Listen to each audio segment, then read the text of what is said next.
Shields up, Iron Breakers. Welcome, welcome. Hope everybody is having a nice day. Today, we're going to be doing a little bit of real talk, which is why I kind of scheduled this particular. I think the scheduling of this live stream was maybe not the best, but it was just something that I had to do, kind of like almost like ripping a band aid. I just needed to get it done and talk with you guys about it. Because yeah, there's a couple of things that we got to talk about, and at the end of this live stream, I'm going to give you guys some time to ask me any questions about anything you really want to know. And obviously, as per usual, if you guys weren't able to make it to the live streaming and watching this in VOD format, I will then go through the comments and answer any question that you might have about all the things that I'm going to be discussing here today. I do that a lot, don't I? I go like, but I will be.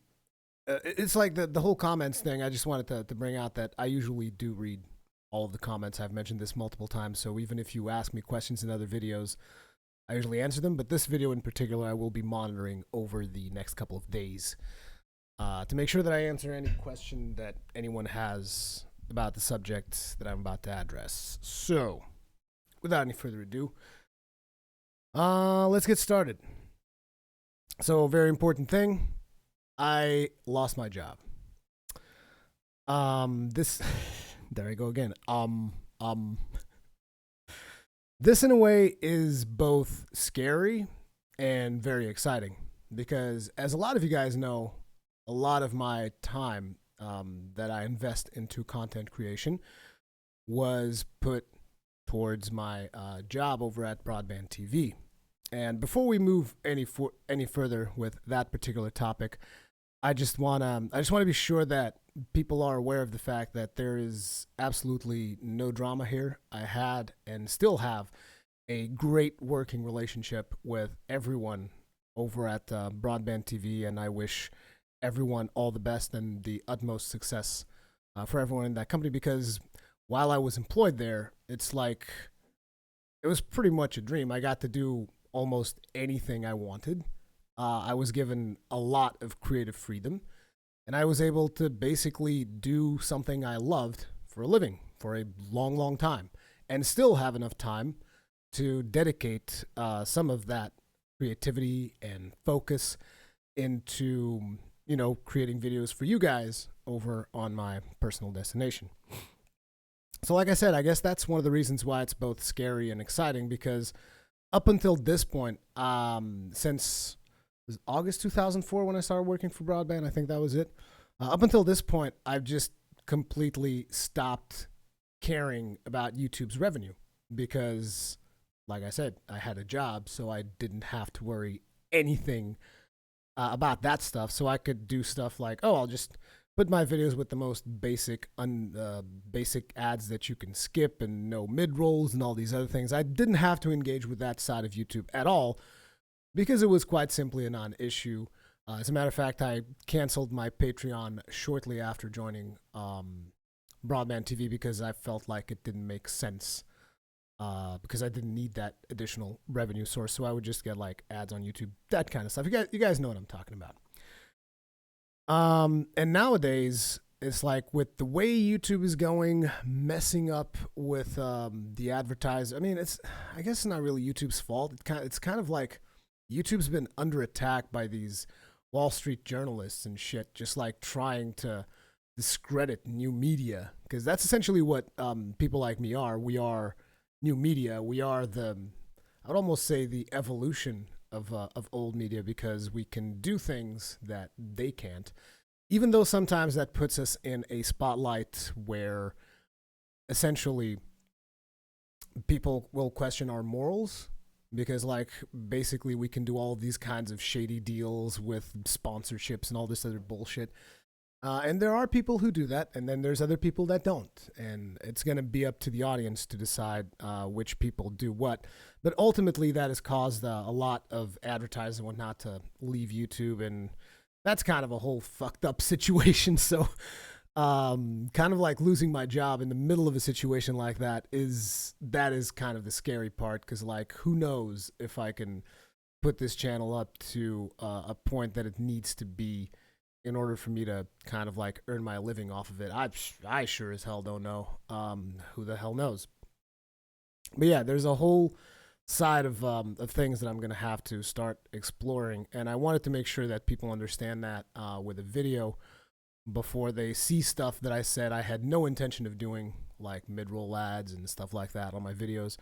Before they see that stuff and like, oh, Rurikhan's a hypocrite. It's like I'm not a hypocrite. It's just my living conditions have changed quite a bit. I mean, I'm not like fucking over right now. You know, I'm not like in the poorhouse all of a sudden because I've been saving up for quite some time. As a matter of fact, it's been kind of a theme going with me, which is usually I'll get a job and then I'll save up real good, and then when I get out of that job, I just pour everything into YouTube.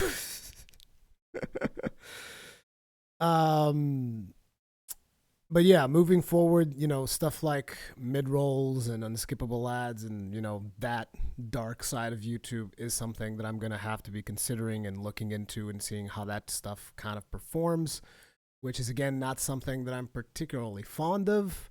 But we will see how it is because I mean the other thing is also on YouTube we have the for my channel I have the sponsorship program, we have the super chat stuff. So who knows? There's a lot of ways that we can kind of mitigate that stuff and keep on doing stuff the way we're doing. But right now I just don't know. You guys can see that I'm kind of in a bit of an uncertainty situation right now that I just don't know what I'm going to do. And a while back, I actually did I did a video indicating that I was going to start live streaming on Twitch because I wanted to explore that stuff there, which is kind of like the situation where the channel is now. I've been doing a lot of live streams on Twitch, and then I cut them up and I put them on YouTube in 1 hour segments so that you guys can keep watching. Mostly I do this for requests because people ask me, like, can you put this up on YouTube later because I can't watch the live stream now and all that stuff. And I did it that way. And obviously, at the time that I started this Twitch thing, it was supposed to be a long-term thing. So I wanted to be able to, you know, have my time because I was still employed at the time. Have my time to just like experiment with Twitch and YouTube and see how I could kind of get those two things to work together, which is what I've been. Whoa! Every end has a new beginning. Thank you, Alexi. Thank you for kindling the bonfire. Tip of the hat to you, sir. But as I was saying, the whole situation about Twitch is that it was a long-term thing, and it was not something that I was just like, oh, next month I expect to be at this level of people concurrence watching and all this other stuff. It was just like, let's see how I can get these two platforms to integrate together and, you know, play off of each other's user bases to try and create the best content I possibly can. Because the reviews on YouTube is definitely something that I wanted to keep working on, and just streaming long hours on Twitch was something that was allowing me to do that. However, obviously, with this shift in my revenue sources, I am going to have to make a change on that. I'm going to have to focus exclusively on one platform if I want to make this work. And if I'm going to be focusing exclusively on one platform moving forward, it's obviously going to be YouTube because it is where I have most of my audience. As a matter of fact, I did kind of like a test yesterday where you guys know that every time I've been streaming on Twitch, I usually put up a video on YouTube indicating, hey guys, I'm streaming on Twitch right now. And yesterday I did a test where I was like, okay, so let's not put that video up. We have Twitch annotations on YouTube, so whenever anyone's watching one of my videos, if I'm live on Twitch, it will pop up and let them know. So let's see if I wasn't to put a YouTube notification, if I could get the same numbers that I've been getting all along while I've been putting these notifications. So yeah, that didn't go well. I'm pretty sure most of you didn't see the final bit of Persona video that I did. Yeah. without posting a warning video on YouTube, letting people know, it's the audience on Twitch was pretty low. And I don't like, you guys know in the past I've said that I don't like putting those videos up. It is not something that I appreciate. And I also believe that it hurts your YouTube channel in the long run because, it's essentially a video that most people don't even watch. They just see, okay, he's live. They just go there. So having a video that goes up and gets no views is something that is particularly bad for your YouTube channel. So I was trying to avoid that, and obviously seeing the results of that, I was just like, yeah, this does not seem like it's going to be something that I want to put all my chips down in at this moment, which basically means that I'm going to be live streaming. I'm going to be bringing my efforts of live streaming back to YouTube. I already privated the other video. And again, I think that some people might think that I'm a hypocrite, and people are entitled to do that, but quite simply, my situation has drastically changed, and it was something out of my control. So, yeah, this is the way moving forward. Now, another thing that happened was as soon as they kind of freed me up. As a matter of fact, they're being super cool with me over at Broadband TV. The way that they've handled this situation is actually super cool, giving me time to get back on my feet and whatnot. So just real appreciation for everyone out there, especially AWOL, Andrew Perrin, William Donald. So pretty much everyone that I've worked with, being super cool and helping out and stuff. So I really appreciate that. But anyway, as soon as they freed me up, I did something that I've been wanting to do for quite some time. Now, some of you guys might have seen a little bit of that, which was I took a trip up to the north of Portugal, and I met up with the Magical Noob crew. Now, we've been working together. Damn, my real sorry about that. My throat's kind of dry. Let me get some water. As I was saying, me and the Magical Noob crew have been working together on a lot of projects over the years, be it TGN projects, be it personal projects over at Magical Noob. You guys have seen, for instance, the Zelda review that I did recently. That was with Globku from Magical Noob. I posted yesterday a video that I recorded on Twitch with Fajitas, also from Magical Noob, where we were doing gameplay first impressions on Fast RMX. So basically, we've been cooperating for quite some time and working on projects together for quite some time. But unfortunately, they do live and work 3 hours away from where I live. So it's not really a viable thing if I'm working a full-time job and then still creating content for my channel.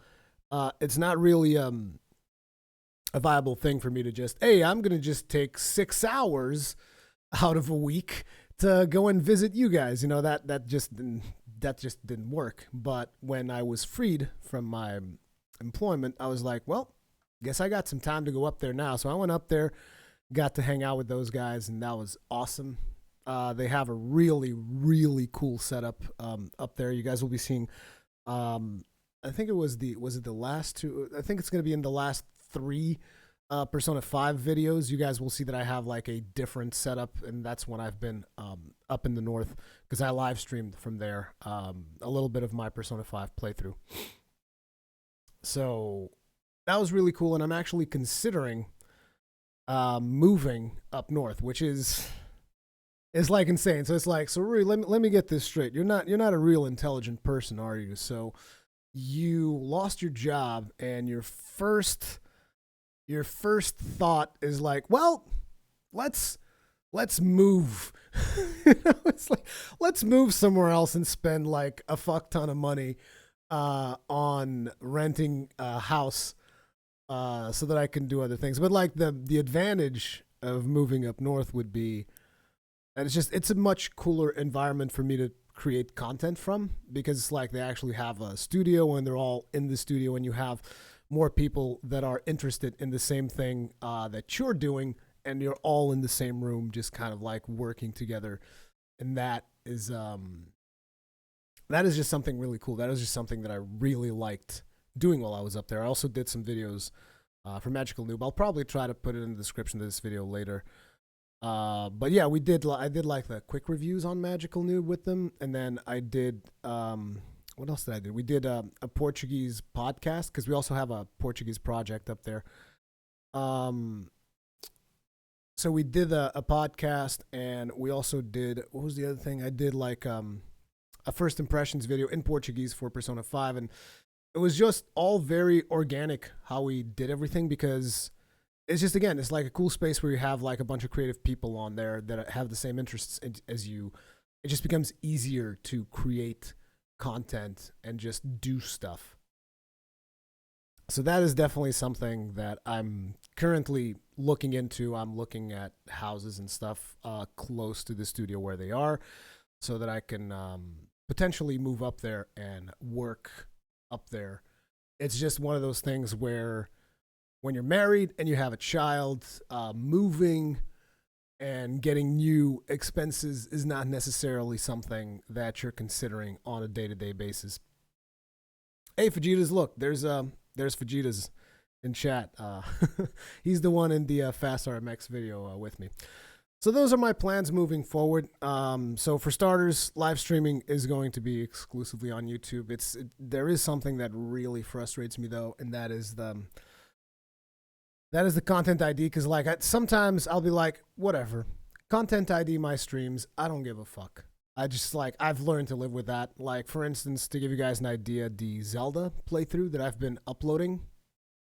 I actually wish I had set up to capture. I didn't really set up to capture because otherwise I would show you. I wonder if I can do that real quick. Because I wanted to show you guys something that I think you guys will find it's pretty fucking hilarious. Or then again, maybe it's not that hilarious. Let me see if I can do that real quick.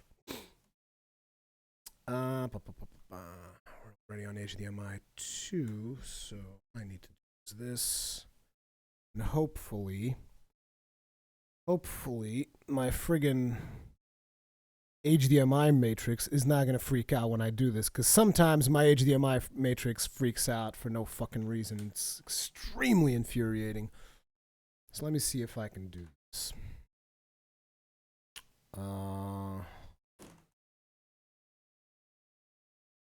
Well, fuck. Sorry about that noise. God damn it. I knew that was going to happen.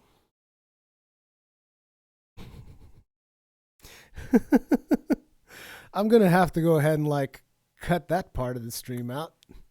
Jesus Christ. Basically what I was showing during that part, I still don't know how I'm going to be able to fix that. But basically what I was showing during that part was the monetization of Zelda videos. And if you guys were paying attention, the videos with the green dollar symbol, those are the videos that are monetized. And all of the videos with like the dollar sign and a cross, those were the videos that were not monetized. And if you looked at the if you look at that portion of the live stream, you will notice that like all of the Zelda content, like zero. So what I was getting at is that because of content ID bullshit on YouTube, all of those Zelda videos are not monetized. And I just did it because I actually really like playing Zelda, and I wanted to share that with you guys. But ultimately, from a business standpoint, that would have been a really bad decision to do a Zelda playthrough. There's still like a couple of more videos on Zelda that I will be releasing. Right now, I have my channel releasing the videos for both Zelda and Persona 5. I think like every 6 hours because I don't want to spam your feeds. But that is what we're doing with that stuff.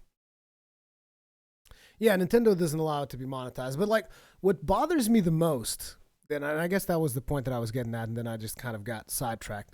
What bothers me the most about it is not even the fact that I can't monetize that content. What bothers me the most is that was live streamed on Twitch and then uploaded on YouTube, so it just got the content ID and that was that.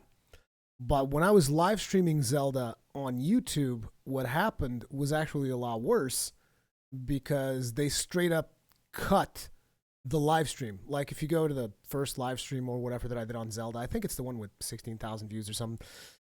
In that one, the very first cutscene that shows up, YouTube just straight up, boom, black screen. Just like a black screen on the live stream, and it stopped it from actually showing it to the viewers. And that, to me, was like, what the fuck are you doing? What is going on? And I was just like, that's insane. That is crazy talk. Why the fuck would you do this? So, yeah. That is the thing that frustrates me the most, and that is the thing that means that what I do end up streaming on YouTube, I'm going to have to choose it a little bit more carefully. Now, talking specifically about Persona 5, because that is something that I've been doing, and I did all the way to the first palace at this point, so I've gotten to the kind of like the limit that I can show of bosses, and I decided that unless Atlas reverses their dumbass policy, because there's no other way to reason with that policy that they got for streaming Persona 5. It's just a dumbass policy by dumbass people that have no fucking clue what the hell they're talking about how they somehow believe that people watching video games on YouTube and Twitch somehow reduces the sales of their game, when it's the exact opposite. Like, I'm pretty sure most of the people who watched that my first episode of Persona, they either were already going to buy Persona, or they decided to buy Persona after watching that video, because that's how it actually works. And they're just like, no, people are just going to watch the story and then they're not going to play the game. It's like, are you fucking stupid? Especially a game like Persona? You're fucking crazy. There is no way that people are watching it once for the story and they're done. There's just no way, because there's so much to explore in Persona that is just completely crazy. So yeah, that is. So I'm gonna have 12 episodes of Persona and 23 episodes of Zelda coming soon to the channel, and I'm still deciding on what I'm gonna work afterwards. Damn it! Why is my stream like all messed up?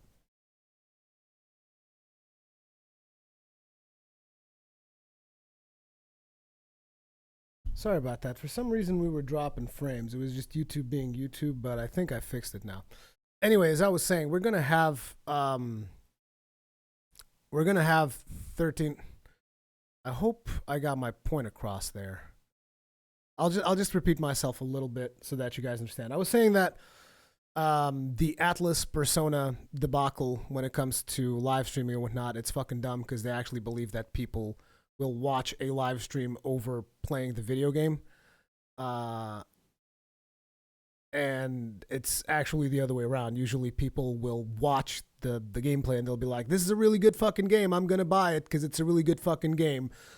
And yeah, I guess they don't understand that the marketing, the free marketing that YouTubers and live streamers provide is actually way more valuable than they realize. And that is why they have those dumbass policies like, don't stream past 7/7, don't show any more bosses after Kamoshida's Palace, and all this other bullshit. And it's like, for starters, if you're so concerned about fucking spoilers, then maybe your game shouldn't have come out 6 months ago in Japan.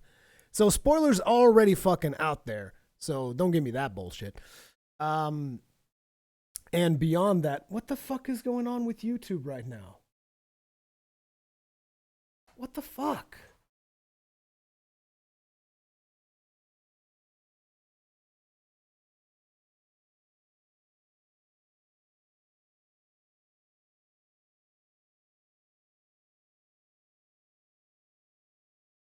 I'm just going to drop the quality a little bit, because like YouTube for some reason today does not feel like working with me. Anyway, as I was saying, yeah, it wasn't cutting, but I saw it was about to start cutting. So I dropped the quality a little bit. As I was saying, basically that policy of theirs is stupid, and I'm going to stop the playthrough of Persona after Kamoshida's Palace unless they revert their decision. I created a separate save file so that I can keep playing the game, so that I can eventually do the review of it.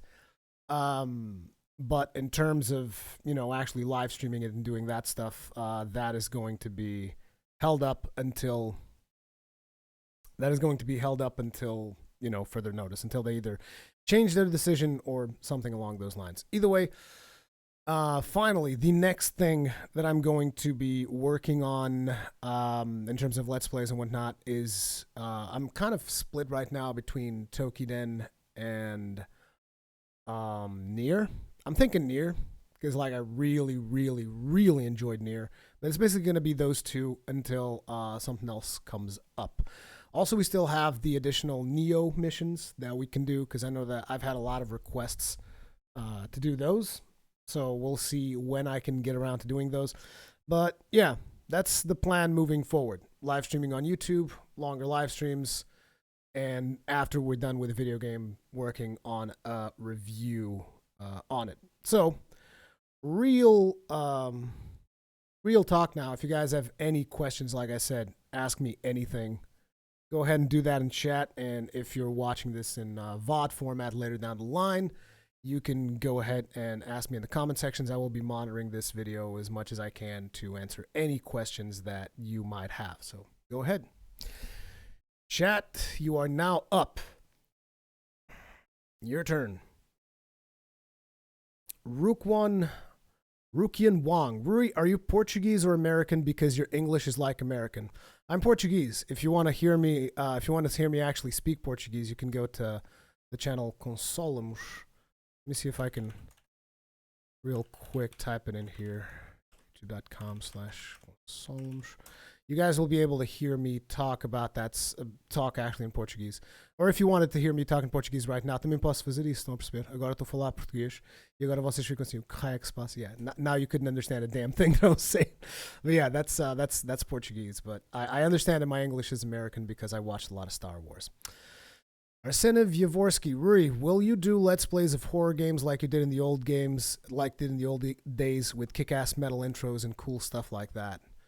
If that is something that you guys want, I could totally do that. As a matter of fact, something cool that we could do, since I have PlayStation VR, we can actually do Resident Evil 7 blind playthrough, because I have a friend that can probably loan the game to me. I don't even have to buy it.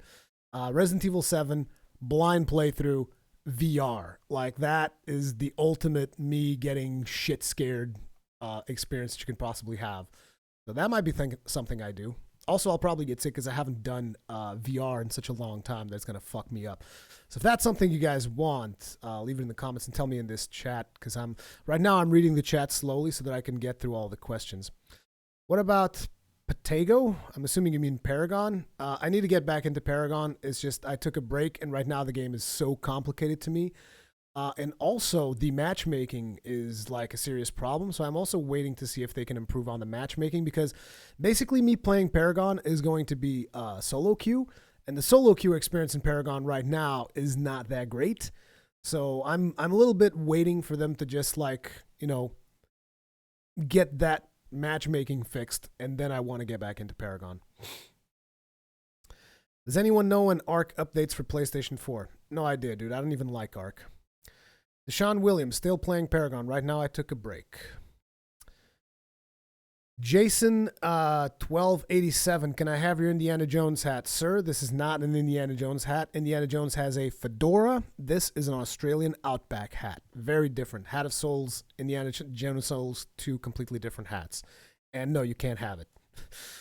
Hey, Con, have you read a book series called The Dwarves by Marcus Heights? Nope. I haven't actually read much in a long time. I think the last book that I've read that I've really enjoyed was Chronicles of a Warlord by, I forget the name of the author, but it's like a trilogy. It talks about Arthur and the Round Table, but in a really dark setting, and I really, really like it. The main character is called Dervil Kadarn, and that is like, I wholeheartedly advise people to read those. Those are just like the best books I've ever read in my life. What are your plans for Paragon content? First, I want to wait until the matchmaking is fixed. And after that, it's kind of like going to be the same thing. I'm going to go into solo queue. The thing that I would like to do, and I think they're going to implement something that will allow me to do this in the future, is just straight up boot up a live stream and put a link somewhere that you guys can just all join a game, and it's just going to be like 5 random people against 5 random people, but all from my community. That is what I would like to do with Paragon as much as possible. MNB3, are you quitting YouTube? Not right now, and most likely not anytime soon, because like I said, I have saved up, so I can still keep on doing this even without the channel being profitable for some time. But in the future, who knows? Because, like, it's like I have a family to take care of, so if the channel is not profitable, I don't know. Rurikhan, I heard that you can't play on PC anymore. What exactly happened? Is there anything we can do to help? I can play on PC just fine. I chose to play on PlayStation 4 because I just kind of prefer playing most of my stuff on console. But the last time I actually played Paragon was on PC. My PC is fine. It's just my PC right now has got a 970. And the last thing I want to do is buy a new graphics card for the PC. It's just not something that I'm interested in investing in because it's like, I mean, you guys know it, and any PC gamer knows it better than anyone. Like, you buy a graphics card nowadays, and it's like 2 weeks. It's not even a month anymore. It's like fucking 2 weeks, and your shit's outdated unless you're dropping like a G or something just straight up on a card, and that's particularly now. That's definitely not something I want to do. Freakashina, what happened to Soul Sacrifice? 2017 happened. A crap ton of games came out, and I wanted to play those games. And Soul Sacrifice is still a little bit old, but I'm going to get back to it. I will get back to Soul Sacrifice. The Animaniac, where do you live in Portugal, man? Show us your neighborhood or something. Well, I obviously can't do that right now because I'm in the office, but if that is something that you guys want to see, I can take my phone outside, record a video of my neighborhood. I can totally do that.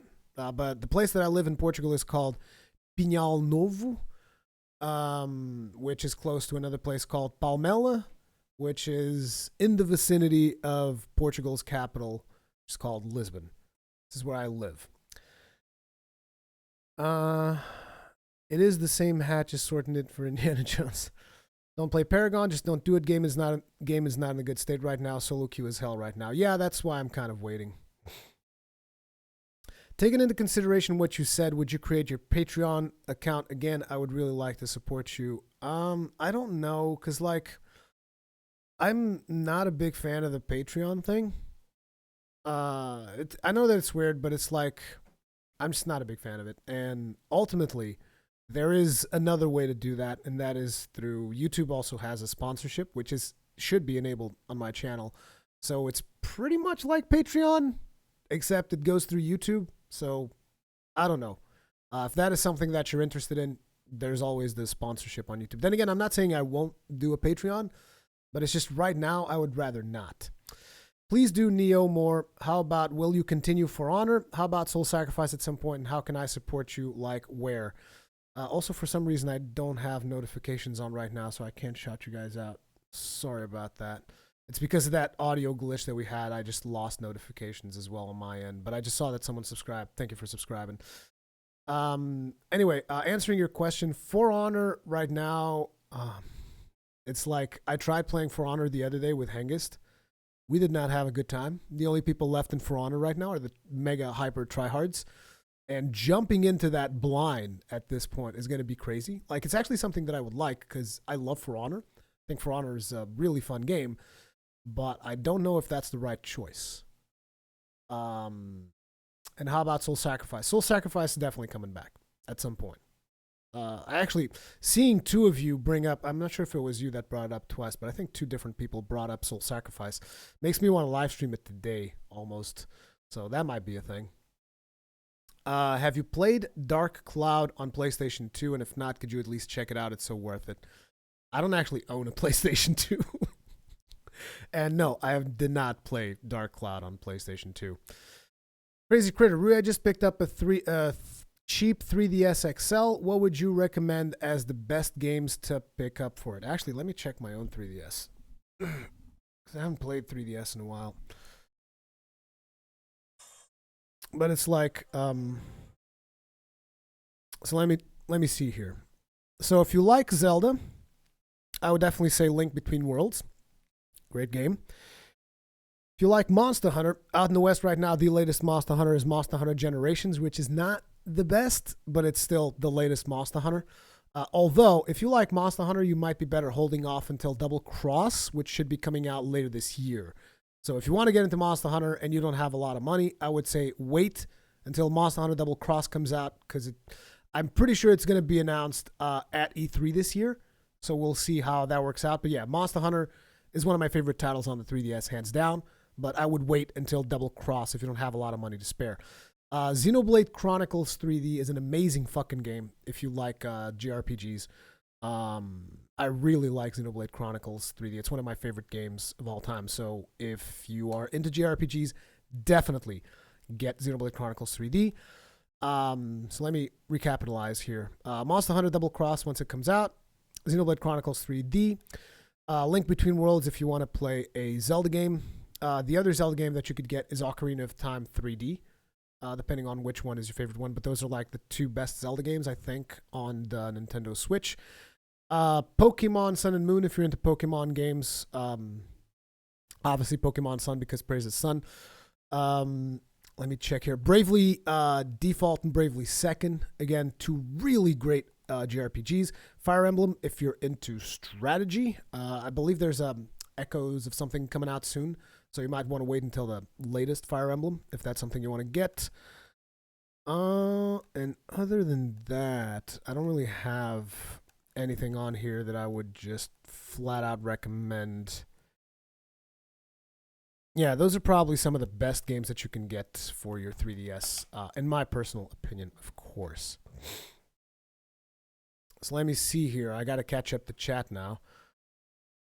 Any plans to check out The Surge? Yes, I will be checking out The Surge. As a matter of fact, I have to send an email to Focus Interactive so that they send me a review code when that comes out. Oh my God, Hengist and Ruri playing a game together. Where do I watch? Oh, we weren't streaming it when we played For Honor. We were just doing it for fun. But if you want, you can look up on YouTube Mighty Monster Hunters, and there's like, is it 3 or 4 videos of me and Hengist playing Monster Hunter, which a lot of people don't even know those videos exist. But yeah, you guys should check those out. Any mobile games like Vainglory? I'm not a fan of mobile games, so probably not going to happen. I propose the following games for Let's Playing. Call of Cthulhu, Dark Corners of the Earth, never even heard of it. Condemned Criminal Origins, same thing. And The Suffering. MNBE3, which would you prefer? Dark Souls 4, Demon Souls 2, or Bloodborne 2? None. Neither of those games. And I know that some people think that I'm tired and burned out of Dark Souls. The reason I say none is because I want to see what Miyazaki does next. You know? Like, I never wanted a Dark Souls 2 to come out. And I definitely didn't want a Dark Souls 3 to come out. It's not because I'm burned out. Like, I love all of those games. I'm not a fan of some of the DLCs, particularly some of the DLCs in Dark Souls 2 I think are complete garbage. Just like I didn't like the last DLC on Dark Souls 3, and a lot of people were really upset about the fact that I didn't like it. It's a personal thing. I still love Dark Souls 3. I think it's a great game. I didn't like the last bit of DLC that they did. And the proof that they fucked up in that DLC is that like a week after DLC came out, they nerfed like all of the mechanics that I didn't like. Like all of the mechanics that I didn't care for instantly got nerfed. So they probably were like, yeah, this was probably a bad idea. This was probably not great. People probably did not have a lot of fun with these fucked up mechanics. So yeah, there you go. But again, it's a personal thing. People don't have to like everything that I like. So are you making a switch to Twitch for live stream, and your opinion on the direction YouTube is taking? Well, I'm assuming you came in halfway. No, I'm actually doing the opposite. I'm going to be live streaming more on YouTube now because of my current employment situation. It just makes more sense that if I can only focus on one platform, that platform should be YouTube. In my opinion on the direction YouTube is taking, YouTube, it's frustrating as a content creator to see that YouTube likes to milk its creators and it never really goes to bat for them. That I think is the most frustrating thing you could possibly discuss about YouTube, is the fact that YouTube, quite simply, it's like, oh, there's a content ID thing. Too fucking bad, not our problem. It's like some random fucked up person, like fucking Joe Blow out of nowhere, came in and, did a content ID on your content. Well, we're not even going to check. We're just going to assume that he's right. You're guilty until proven innocent. It is on you to prove that this content is yours, and it should be the other way around. It should be the person making the accusation should be able to prove that the content is copyrighted. And obviously, YouTube has no idea what they're doing with that. The other thing that, like, talking about direction YouTube is taking is like, YouTube gaming was a complete colossal fucking failure, which was a big disappointment. The reason it was a colossal failure is because instead of using subscribers, they were like, we're going to use this other thing. We're going to, the followers, and they're not going to be the same as the subscribers. This is a great idea. It's like, no, you fucking idiots. What is wrong with your fucking face? You know, fix your shit. Don't fuck it up. You know, and like that would, that, you know, YouTube gaming is just whatever. Like, you go to YouTube gaming right now, and there's probably people live streaming. There's probably people doing interesting live streams, and they still have, like, you know, static videos on the featured thing. And you're just like, what are you doing? You should be featuring people who are live. Instead, you're featuring popular videos. It's weird. Rurikhan Wong, I haven't played any Dark Souls game yet. Do you recommend a newcomer like me trying out Bloodborne or Dark Souls game first? If you haven't played anything in the Souls series, I would play the original Dark Souls. And after the original Dark Souls, I would play Bloodborne. Because in my opinion, those are the two best Dark Souls games by far. I mean, Bloodborne, very different game from Dark Souls. Which is also good, and you will experience. In my opinion, those two are the best work Miyazaki has ever done, and it's very hard for any of the other games that came after to reach the pinnacle that the original Dark Souls and Bloodborne achieved. Those are definitely the two best games. Dark Souls 1, start with that. If you can get it on PC, because you can get like DS Fix and stuff like that, so that it runs great, or potentially, they might even be doing like a remastered version for PS4. I'm not sure if that's going to be a thing. Personally, I hope it is, because I would like to see Dark Souls 1 on PS4, because there's a lot of people that have PS4 don't have PS3, so, or maybe you have an Xbox 360, something like that. But definitely start with the original Dark Souls, because that is the best game to begin on the Souls series. Personally, I began with Demon Souls, but I think Dark Souls is far superior. Again, there's going to be people who disagree with that. There's going to be people who agree with that. It's just two different things. And ultimately, the other games doesn't really matter that much which order you play them on. I would just advise you to basically leave Dark Souls 2 for... Well, it depends. I mean, if you intend on playing every single Dark Souls game and you want to leave the best for last... I don't know how you would go about doing that, but like Dark Souls 2 is probably going to be the worst one you'll play. So bear that in mind.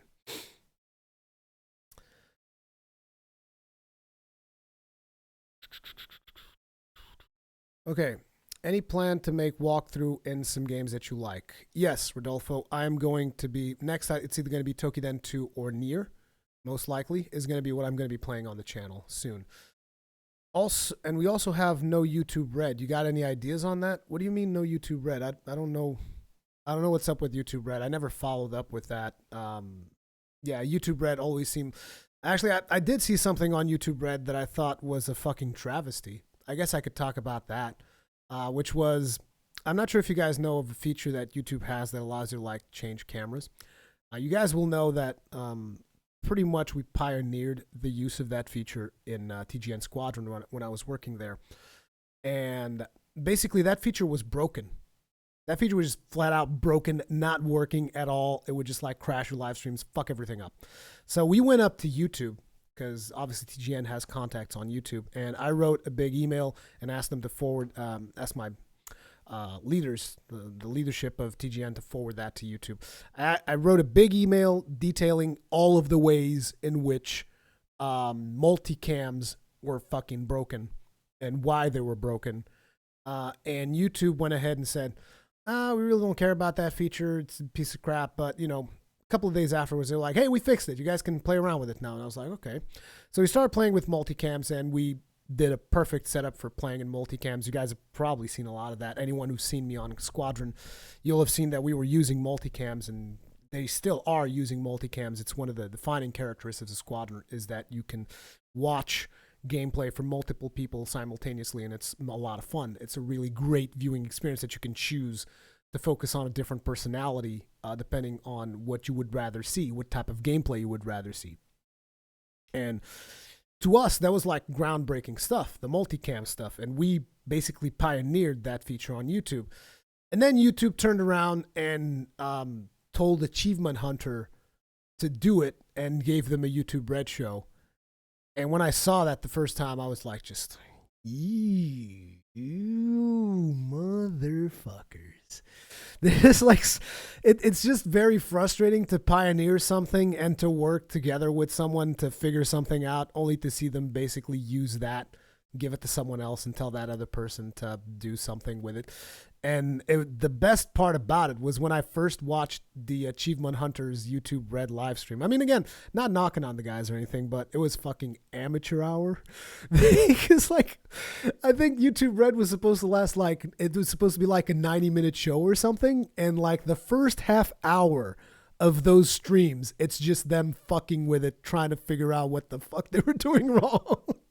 Whereas on Squadron, 99% of the streams we'd already started, we'd be good to go, and just boom. Very rarely we would have issues with the multicams, but that was fun. Silly Cat 452 about Pokemon Sun. Will we start playthrough? Last year, you and Henga started Omega Ruby. Promised to do Sun and Moon. I know things changed. Is there a possibility? Right now, it's gonna be hard to do something like that because I just have other things that I'm more interested in checking out. However, tell you guys what, if at E3 they announce this rumor, is it Pokemon Stars? I will play it then. How's that? Does that sound fair? Because if they do Pokemon Stars, it's not going to be on this. Because, like, let me tell you something. Live streaming this thing, it's 3DS. Live streaming this is a nightmare. It's just a flat out nightmare. It's a serious problem because it's not comfortable. Live streaming from here, it's not a good experience for who is live streaming it, because, like, there's a microphone in front of me. I can't look at the screen because everything looks too pixelated, so I have to look at this and I have to be in a certain position, and it's weird. Okay, I don't like live streaming on 3DS. Like, I love the games that 3DS has. I don't like live streaming on it. On the other hand, Switch, now you're talking. So if a Pokemon thing comes on to Switch, I will live stream that. Arseny Yavorsky, Rurikhan, I missed the part where you talked about losing your job. What happened? For starters, let me just say there was absolutely no drama involved. I still have a great relationship with everyone over at Broadband TV. They were amazing in helping me. They still are helping me through this transition. But basically what happened is that the position that I was filling on TGN, which I was doing social media videos for Facebook and Twitter, which I was extremely successful in that position. As a matter of fact, that was told to me multiple times. But ultimately, the leadership decided to take that project in a different direction. And my position was just no longer required. And there was no other position that I could take in the company at that time. So I was let go, basically. That was it. There was no drama, nothing special.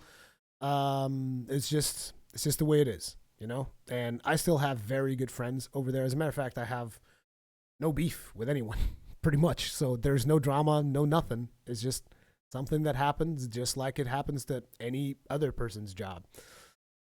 But yeah, that is going to give me more time to live stream and do stuff like that. So yeah. Sendukan, be careful with Tokiden 2. It has a save bug. Lost like 3 hours of progress yesterday. Sorry to hear that. Hey, Paladin Leroy, how you doing? So anyway, you guys, if you have any more questions, let me know. Otherwise, I'll probably be ending the stream here. I still have to go edit out that colossal audio fuck up that we got. MNB3, what got you into YouTube and gaming? That's funny. That's a very interesting question. That could almost be its own video. But it's like I've always wanted to talk about video games. So the first YouTube channel I created, I was actually talking in my car. So like during my commute, I would record videos of me talking about games and I would put those out there. So that was the first thing. I wanted to talk about games, and specifically I wanted to talk about World of Warcraft because that's what I would play the most at the time. So I did First videos I did was like comparing World of Warcraft to Guild Wars because I also really liked the original Guild Wars. Big fan. I actually think I liked Guild Wars 1 more than I liked Guild Wars 2. Simply because the way in which Guild Wars 1 was made, I think, was better. And Guild Wars 2 was more of a traditional MMO, and I don't know. Either way, not getting into too many details there. So I started doing that because I simply wanted to talk about games, even if there wasn't that many people listening. But then eventually, when I started recording gameplay, there was a very specific reason why I did that. And the reason why I started recording gameplay was because I wanted to teach people how to tank in World of Warcraft so that when I would go into the Dungeon Finder and queue as a DPS, there would be more people tanking. That was my logic. I'm like, I'm going to teach people how to tank so that I can play DPS every now and then and not always have to tank. Because not that I got tired of it. I loved tanking in World of Warcraft. That was always my favorite role. But it's like every now and then, you want to spruce up things a little bit, and you're just like, oh man, I want to play some damage. And apparently I didn't make that much of an impact, but I did teach a lot of people how to tank, so there was that. But yeah, that was my thing. I want to teach people how to tank. And then later, because that channel, I came into problems with that channel, and so I had to create a new one, which is my current channel where we're live streaming right now. And when I changed channels, my objective was to expose people to the Dark Souls series and tell them, like, Dark Souls is not as hard as everyone is telling you. A lot of people will want to tell you that Dark Souls is super hard because they want to brag about, like, I'm such a badass because I finished Dark Souls. And I was telling people, that's not the case. Dark Souls is not that hard. Dark Souls is actually fun, and you should try it out. So that was kind of like the main goal in the second channel, was to tell people about how Dark Souls was not amazing. Was not amazing. Dark Souls is amazing, but it was about how Dark Souls was not as hard as people were making it out to be. And then eventually that evolved into me showing more and more games and me wanting to tell you more about other games that I was interested in, and here we are now. Septianos Peng, more Persona 5. There's going to be 12 episodes of Persona 5, which means, I guess, about 12 hours of gameplay, and that is going to be the only thing you'll get out of me from Persona 5 until Atlas either retracts their statement or I don't know, because considering my current position, I cannot risk getting a copyright strike on my channel, so yeah, that's not going to be a thing. Iron Jura, love your ski vacation video from that channel. Yeah. Okay, guys. Any more questions? Get a sip of water here.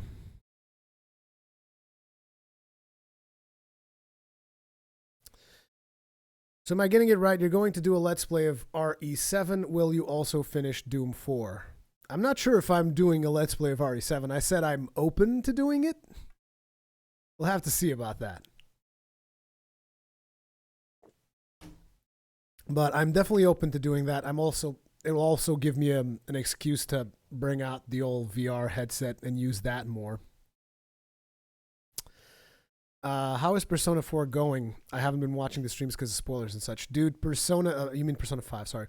Persona 5 is fucking amazing, Pal and Leroy. Just fucking amazing. Like, it doesn't really push the boundaries in terms of, like, breaking out a lot of new gameplay. A lot of it feels kind of like a lot of the mechanics that we've already seen in Persona 4 and whatnot. But it's like it's a natural evolution of 4.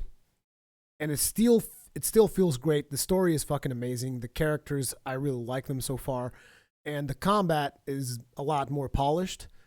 So even though it's not as innovative as I would have liked, it's a lot more iterative. It is still a great fucking game, and I would wholeheartedly recommend it to anyone who has even a slight interest in Persona 5. Oh yeah, also Arseni, Doom 4. I don't know if I want to finish that or not. I guess I could if you guys are interested. I mean, it is on my backlog. Basically, it's going to be like a lot of the stuff that I want to work on is kind of like my backlog. It's just my most immediate backlog includes Tokiden 2 and Nier, but I'm definitely open to more stuff. MNBE3, what does Rurikhan mean? Well, I haven't gotten that question in a long time. So, my real name is Rui, R-U-I. And back when I was playing MMOs with friends, I wanted to have a more dwarving sounding name, but I wanted to have one that also had some semblance of my name. So, like a modification of my real name to sound more dwarvish. So, the very first thing I come up with was Rurik, which is perfect. Because, like, it's got the 3 letters of my name, and it sounds dwarvish because you just add more R's and K's to it. So it's Rurik. And I was like, this is perfect. I love this name. This name is just like the best thing I could have ever come up with. And I was Rurik for a while. And then Guild Wars came out. And for those of you that played Guild Wars, you know that there's a character there called Prince Rurik, and he looks like Freddie Mercury. And the thing was, after Guild Wars 1 came out, I was like, well, fuck now. I can't use the nickname Rurik anywhere because everyone is using. So I changed it and I added the Rurikhan, which does not sound as dwarvish as I would like. It actually sounds more like Asian, Indian or something. Like, they have is it Indian? No, what is it? What was Genghis Khan? I don't know, but basically, like, it sounds not dwarvish, it sounds like something else, but I liked the way it sounded. Looking back, I think I actually would have liked more Rurikhan, which is actually the real link to this channel. Like, if you go to youtube.com/Rurikhan, it will take you here, but the actual name of this channel is youtube.com/Rurikhan, because I think that one, I actually almost liked it more, but at that point, I was just known as Rurikhan, so Rurikhan it stayed. Jason124, what happened to your beard? I trimmed it. I actually like the goatee. I like this. I think it looks good. Do you 100% any of your YouTube Let's Plays? I don't know what 100% means. Do you mean reaching the end of the game or platinuming the game? Because I've finished a lot of my Let's Plays.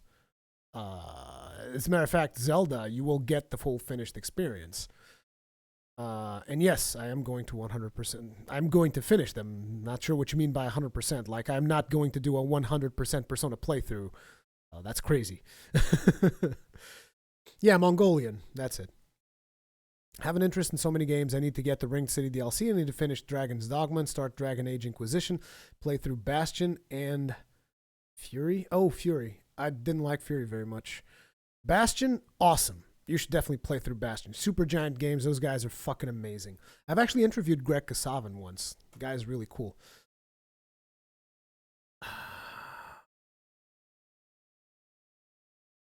Hengist Khan was a podcast you and Hengist did, wasn't it? It was? I don't remember that.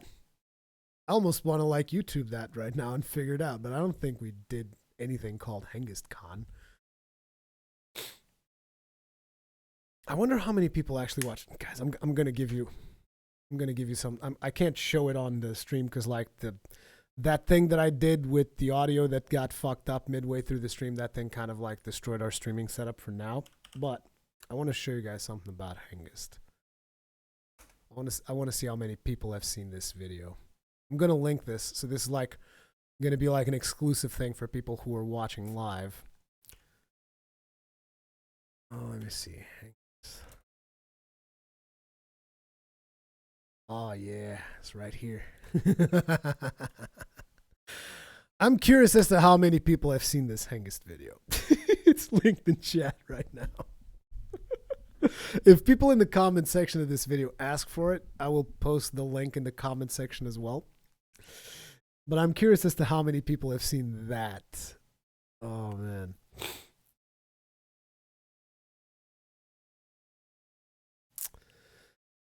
But yeah, guys, more questions. Anything you would like to ask me? Now is your chance.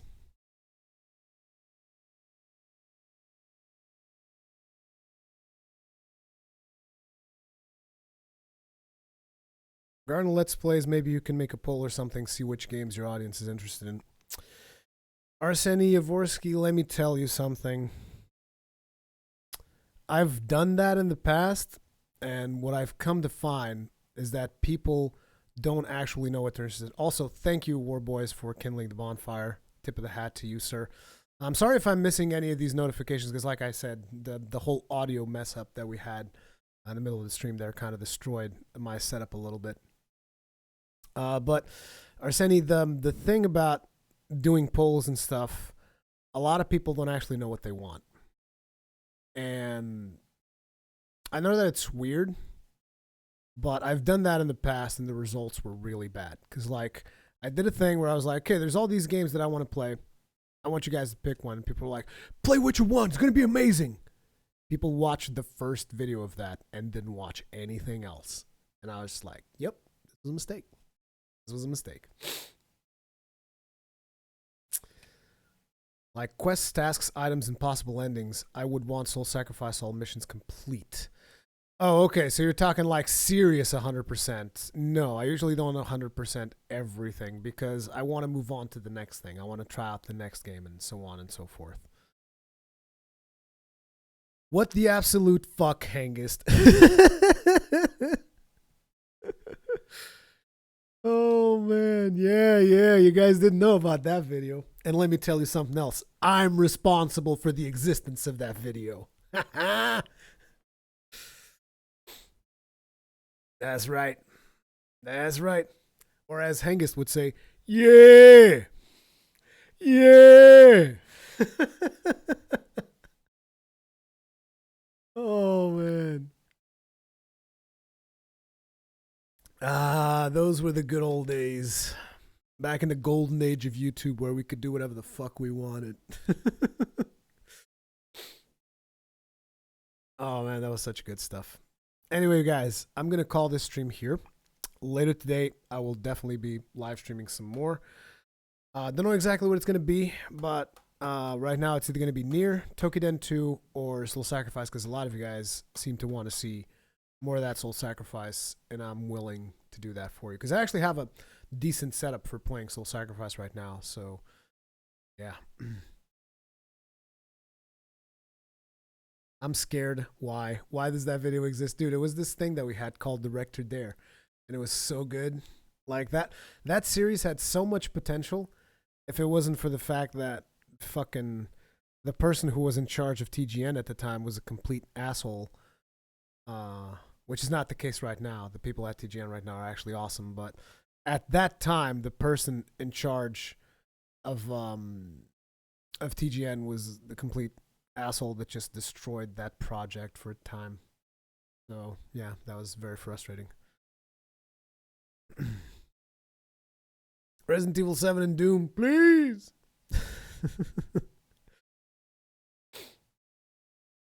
I'll try it. What's this? What are you linking, Insanity Complex? This better not be the one where Angus Kast. Oh, there it is. What the hell is this? Angus Khan. Oh yeah, that's right. It's not a podcast. It was a series that we were doing together that we were planning on doing some cool stuff with it. Oh man, back in these days we didn't even had face cams. Oh man. I'm not even sure if Hengist had the stuff to capture. I think he was just using Fraps on PC. I was the only one with a capture card. Not sure. I could be completely wrong, but yeah. We were playing Uncharted 2 because I think we were preparing for Uncharted 3 because we wanted to do a bunch of stuff with it, but it never really took off.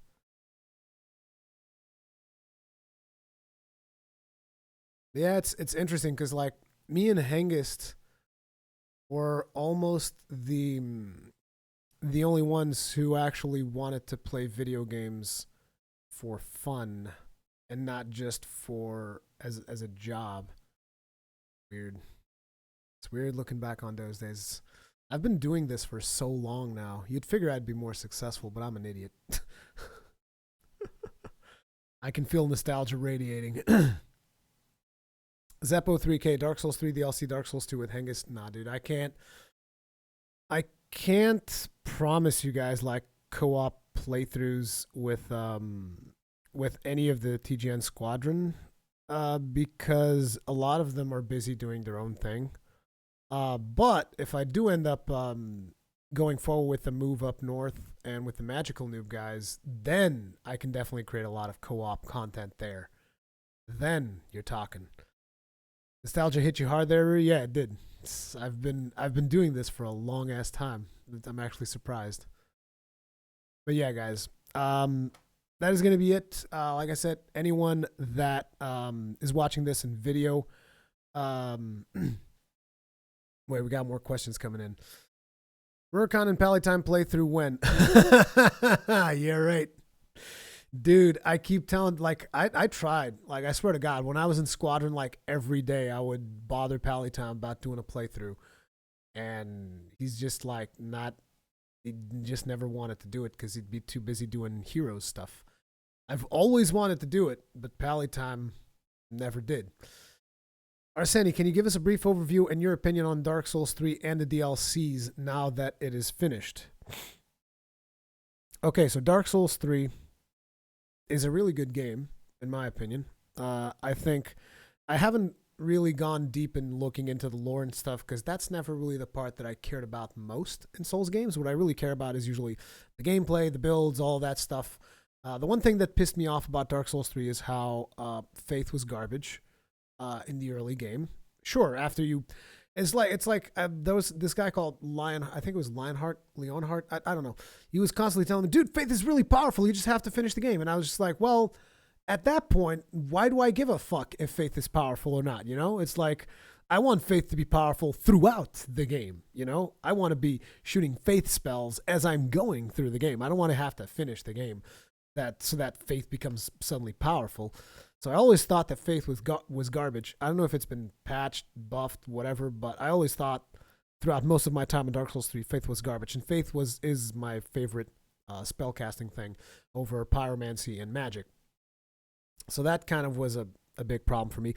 The other thing is I felt that in Dark Souls 1, you always had more choices, whereas Dark Souls 3 is a lot more linear in a way. Like, sure, there's different paths that you can take in all this, but Dark Souls 1 just had more of everything, and it gave you more choices. Like in Dark Souls 1, you could literally run up to fucking Nito, grab his sword, and come back and start the game playing with Nito's sword. Or you could run up to the dragon, chop its tail, and have a decent starter weapon there. Like, there were all of these starter weapons you can get. You could get the Zweihander, a spear, you could get the Black Knight Halberd. There was all these powerful weapons that you could get early on in the game that were pretty good and would allow you to play the game until you reach your desired build. And in Dark Souls 3, I never felt there were those shortcuts there, you know? And it's like, sure, the first time you play through the game, you don't want those shortcuts, but the second time you play through the game, you're like, I want a shortcut because I've done this. It's not hard, so I can figure it out. And you always had to like upgrade weapons instead of actually picking up powerful weapons, and that was always something that was just like, come on, I just want to get that one weapon, and until I get that one weapon, it's not going to be as fun as I would like it to be. So there wasn't as much build variety early on in the game. And then when it comes to the DLCs, personally, I did not like the Frida boss fight because I felt like they overtuned it. Which again, some people think, oh, you're getting casual Rurikhan and whatnot. And it's like, no, it's just I never really thought that Dark Souls was about the difficulty. It was about challenge for sure and figuring stuff out for sure, but not just raw difficulty, which is what a lot of the stuff did. With the free the fight, personally, my opinion, and definitely the start of what was the name of that thing? Even the start of the Ring It City DLC. I thought that was like the weakest start ever on a DLC. Just like, here are these fucking angels. Time for you to run to cover. And I'm like, what is this? Call of Duty? Running Gears of War? Running from cover to cover? Like, this is not why I play Souls. I don't like being pushed in Dark Souls, and I always felt pushed in Ring It City DLC. It's like, because here are these enemies that are going to keep spawning until you figure out where the dude that's spawning them is, and they're going to keep on spawning and spawning and spawning until your fucking eyes blow out. So you're basically getting pushed to move forward, and then you would get to the angels, and the game keeps pushing you and pushing you. And I'm like, I don't like being pushed. I want to explore at my pace, and I didn't like it. Insanity Complex 92, I couldn't beat Frida solo. Yeah, see, that's the thing, you know? Yeah, Faith as an offensive wasn't great. I only use it for heals as such, yeah. Dark Souls still the best. Yes, definitely. Dark Souls 1, straight up the best. Prepare to Die was the best DLC in my opinion, potentially. I think that might also be my opinion. I like Prepare to Die a whole lot. Dark Souls 1 never had boss fights where you had to kill the boss 3 times. And even the one fight that they had, which was kind of like weird as fuck, which was Bed of Chaos, even the developer themselves, they recognized like this was a bad fight. This was not good. And the way people are going through this fight by quitting the game, reloading, should tell us a lot about how they think about this goddamn fight. Old Hunters, also really good. Really good.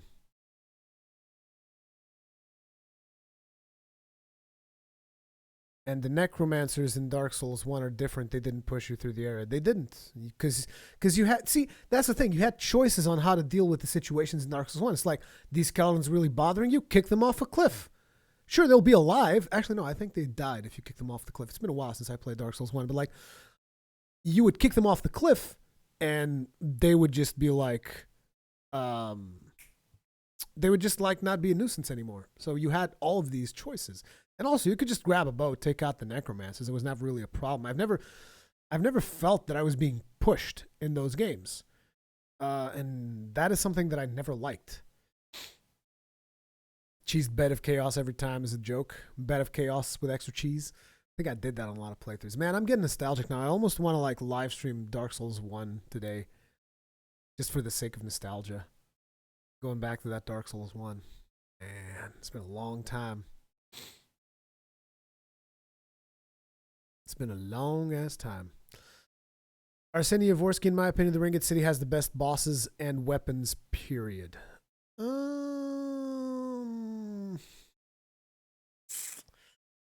don't really agree with that. Like, because here's the thing. When I think of a boss, I think of a boss that is a fun boss and the things that he does and all that. Like, for instance, I think my favorite boss of all times in a Soul franchise, and don't quote me on this, I think Baby Khan is trying to infiltrate the office. Yep, Baby Khan successfully infiltrating the office, just straight up. What are you doing? What are you doing? Don't you know Daddy's live streaming? Daddy's live streaming right now. You can't come in. Huh? Yeah, I know. He has infiltrated.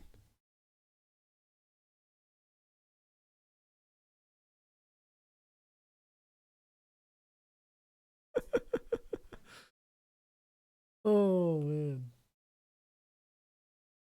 Well, come here now. Now the stream has to see you.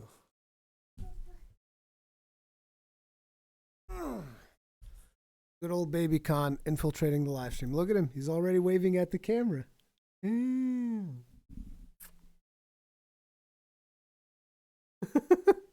going to be more famous than me one day, kid. Yeah. He's saying, that's Daddy, because he's seeing me in the camera and in the stream. Okay, back to Mommy with you now.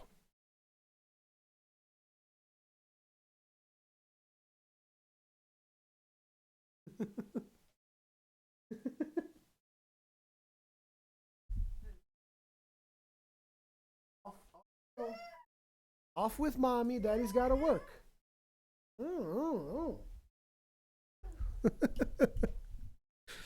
James, though, using kids for views. Yes, totally. I totally didn't have the door closed, and he recently learned how to open doors. So he's just like, he goes up to, he has to stretch himself to his limits and then open the thing. I think he's trying to do it again. Playker, Rurikhan, how old are you? 34. 34. Size, didn't you say you like Leto's Great Hammer? Yeah, oh yeah, that's right. We were talking about the best bosses and best weapons. Yeah. It's like weapons, maybe. I really like a lot of the weapons that they do in the DLC. The weapons are fucking fantastic. Particularly the hammer. Leto's Great Hammer, amazing weapon. But the thing about it is, like, you're talking about the boss fights, and I guess Gale is a really cool boss fight. I like that one. The church boss fight was weird as fuck because I was online and it was just like super easy because the player either got disconnected or didn't know what the hell he was doing.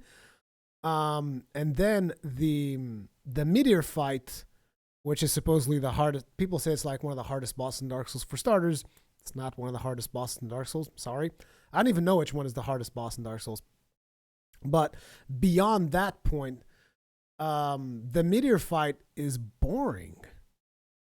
Like, I'm sorry, that's my opinion. It's just a boring fight. Like, the boss is as big as a fucking building. And then it's like he has a lot of points. Like, his weak spot is the head. Like, I'm sorry if I'm spoiling, but like at this point, I think most of the people who care about Ring It City will have finished it. There's like Madeira's weak spot is the head. You'll find this out real soon. In order for you to hit the head, you need a weapon that has a vertical moveset. So if you have a weapon that has a horizontal moveset, fuck you. Too bad. Deal with it. Or you're just going to be doing a lot of jumping attacks, which is not the easiest thing to land on Madeira. But most importantly, the reason why that fight is so fucking boring is because the boss keeps running away from you. He's just like, I felt like that particular fight is just like running, nonstop running. You're just, okay, the boss flew away. I guess I have to run and run and run and keep running and run some more. And here we are, one hit. Oh shit, the boss flew away again. I guess I have to run and run and run. And here we are again. Oh shit, he flew away again and I missed my hit. Well, crap. You know, it's like that was that whole boss fight. So from how good that boss fight was, I would have to say I personally didn't care for it at all. So Madeira's Rathalos. Dude, I can kill Rathalos faster than I killed Madeira. That should give you an idea. Because in Monster Hunter, you usually get 50 minutes to take out the monsters. I can take out a Rathalos faster than it took me to take out Madeira. Because I have to run more in the Madeira fight than I have to run in a Rathalos fight. Okay? So there you go. It's optional. Yeah, it's optional, but you're saying that you think this DLC has the best bosses and best weapons, and I have to tell you, I don't agree with that at all, because I think that fight is boring as hell. Alex 2, would you consider doing a Witcher 3 playthrough? Witcher 3 is definitely in my backlog. So, maybe. Although I can only imagine how long that would take, but I'm sure it'd be fun. So why not? It's just first I got to get through Nier. I got to get Nier. I got to get Token. And probably today we're going to do Nier because I want to do Nier. I want Nier so bad. Monster Hunter Freedom Unite Raytheon will have you running in fucking circles. Oh, I'm talking about Generations. Talking about just straight up Generations. Anyway, guys, Madeira's a good cardio fight, though. Definitely good for cardio. I'll give him that much for sure. But anyway, guys, ultimately, I guess to sum things up real quick for those of you that came in midway through the stream, the too long didn't read of this live stream is I lost my job. That's going to give me more time to do content. That also means that I will be investing more time into YouTube instead of investing time in Twitch because I need to develop my YouTube channel more. That means live streaming is back on YouTube. And I'm also considering moving from where I live right now to the north of Portugal so that I can team up with the magical noob team who live in the northern Portugal and we can create content together. That is the current plan. So we'll see if I can find a place out there. We'll see how that can work out. And yeah, waiting on those sub-Paragon matches. Yeah, dude, the second they work on this system, which they told me the very first time I went to Epic HQ, they told me that that is something they would like to do. The second they work on that, we're doing the Ironbreaker Paragon matches for sure. Oh yeah, there was also another idea that I had, which was having you guys play Dark Souls on the channel. What do you guys think about that? That's something that I had in mind for quite some time. That idea came to me when I was playing Neo. There is a way in which I could basically summon you guys, and then I would just be like cheering you on, and you guys would be the one featured in those Dark Souls playthroughs. And I think that would be interesting. Like, just straight up, I'll tell you, here's a password. I will summon the first people that I get on this thing, and you guys have to go through the content, and I will just be behind you watching. That was something that I've been thinking about for quite some time. I think that would be a lot of fun. I know that you're on PC, Arseni. So I would have to do like a PC version and then a PlayStation 4 version. I'm definitely not doing Xbox. Sorry, Xbox owners. Because it's too many platforms, man. Too many platforms. But I think that would be fun. The games that we could do with that would probably be Dark Souls 3 and Bloodborne. Not sure about Dark Souls 2 with the rings and shit. I'm not sure if that would be something I would want to do. But that I think would be really interesting. Anyway, you guys, that's going to be it. The wife's even started to bring me lunch and everything because she probably thinks I'm going to keep on going. But no, I'm going to call it here. Hopefully you guys enjoyed this live stream. I tried getting to as many questions as I possibly could. If you have more questions, put them in a comment in this video. I'll try to get through those. And I'm sorry that the update is not all cheery and stuff, but that's life. Thank you guys very much for watching. Remember, subscribe, like, all that good stuff. And I will see you the next one.